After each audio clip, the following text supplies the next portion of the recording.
അസം മുഖ്യമന്ത്രി ഹിമന്ത ബിശ്വ ശർമ്മ പണ്ട് പ്രമുഖനായ കോൺഗ്രസ് നേതാവായിരുന്നു.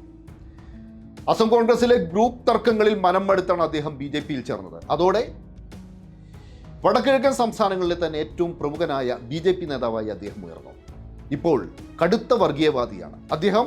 പോയ വാരത്തിൽ അസമിൽ ബീഫ് നിരോധിച്ചിരിക്കുന്നു. ഹിമന്ത ബിശ്വ ശർമ്മ മാതൃകയാക്കേണ്ടിയിരുന്നത് നല്ല ബീഫ് തീറ്റക്കാരായ കേരളത്തിലെ BJP നേതാക്കളെയായിരുന്നു.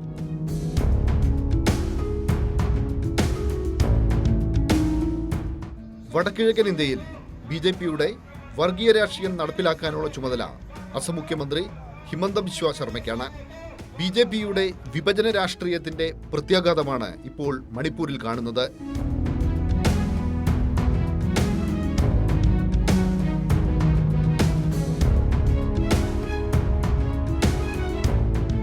ഇപ്പോഴിതാ ഹിമന്ത ബിശ്വ ശർമ്മ അസമിൽ ബീഫ് നിരോധിച്ചിരിക്കുന്നു. നേരത്തെ തന്നെ ക്ഷേത്രങ്ങൾക്കും മഠങ്ങൾക്കും 5 കിലോമീറ്റർ ചുറ്റളവിൽ ബീഫിന് നിരോധനമുണ്ട്. അസം സർക്കാരിന്റെ പുതിയ ഉത്തരവ് പ്രകാരം ഹോട്ടലുകളിലും പൊതുസ്ഥലങ്ങളിലും പൊതുപരിപാടികളിലും ബീഫ് വിൽക്കുന്നതും വാങ്ങുന്നതും വിതരണം ചെയ്യുന്നതും ഭക്ഷിക്കുന്നതും ശിക്ഷാർഹമാണ്. നിയമലംഘനം നടത്തുന്നവർ ജയിലിൽ പോകേണ്ടി വരും.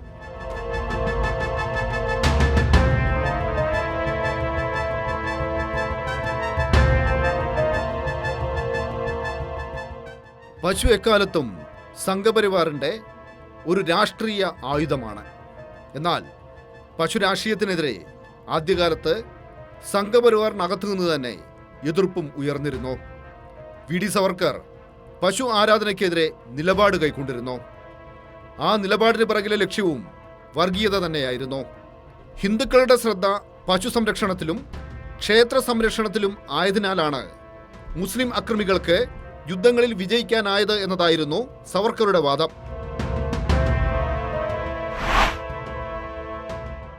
പശുവിനെ ആരാധിക്കാനുള്ളതാണ് എന്ന ലളിതമായ ചിന്താഗതിയും വിഡ്ഢിത്തവും രാജ്യത്തിന് ദോഷം ചെയ്തു. ഈ വിശ്വാസത്തിന്റെ പേരിൽ ഹിന്ദു രാജ്യങ്ങൾ കീഴടങ്ങി.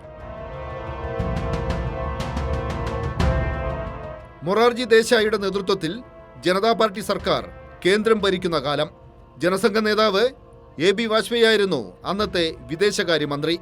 കൊളംബോയിൽ ചേരിചേര രാജ്യങ്ങളിലെ വിദേശകാര്യമന്ത്രിമാരുടെ സമ്മേളനം റിപ്പോർട്ട് ചെയ്യാനായി മാധ്യമപ്രവർത്തകനായ BRP ഭാസ്കറും വാജ്പേയിക്കൊപ്പം കൊളംബോയിലേക്ക് പോയി.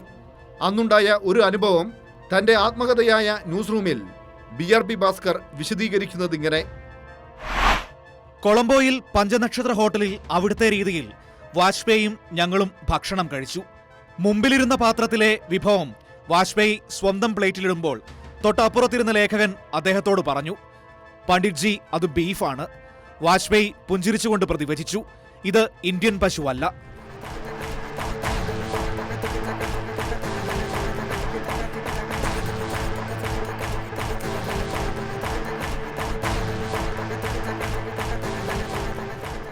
ഇന്ത്യൻ പശുവിനെ കൊല്ലാൻ പാടില്ല, വിദേശത്തെ പശുവിനെ കൊല്ലാം, തിന്നാം.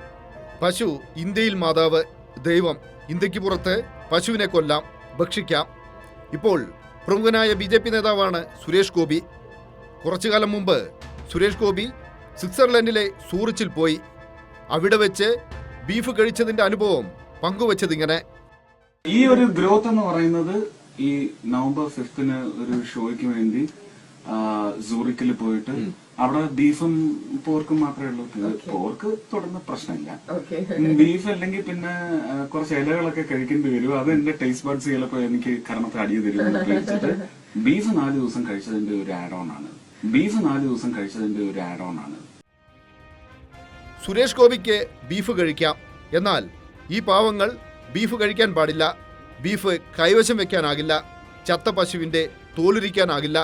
അങ്ങനെയെല്ലാം ചെയ്താൽ സംഘപരിവാറിന്റെ ശിക്ഷ ഇങ്ങനെയാണ്.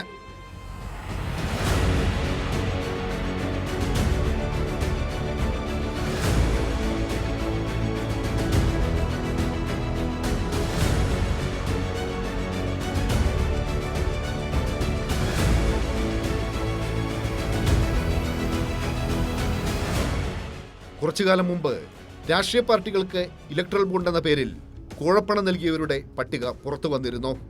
ഈ പട്ടികയിൽ ഇന്ത്യയിൽ നിന്ന് വിദേശ രാജ്യങ്ങളിലേക്ക് ബീഫ് കയറ്റി അയക്കുന്ന 2 കമ്പനികളുണ്ട്. അല്ലാന സൺസ് പ്രൈവറ്റ് ലിമിറ്റഡും ഫ്രിഗോരി ഫിക്കോയും 2019 Allana sons private limited electoral ബോണ്ടായി നൽകിയത് 3 കോടി രൂപ. ഫ്രിഗോരി ഫിക്കോ വാങ്ങിയത് 2 കോടിയുടെ ഇലക്ട്രൽ ബോണ്ട്. ബീഫ് കഴിക്കരുത്, ബീഫ് കഴിച്ചാൽ തല്ലിക്കൊല്ലും. എന്നാൽ ബീഫ് കയറ്റുമതി ചെയ്യാം. ബീഫ് കയറ്റുമതി കമ്പനികളിൽ നിന്ന് ഇലക്ട്രൽ ബോണ്ടായി കോടികൾ കോഴ കൈപ്പറ്റാം. ഇതാണ് BJPയുടെ രാഷ്ട്രീയം.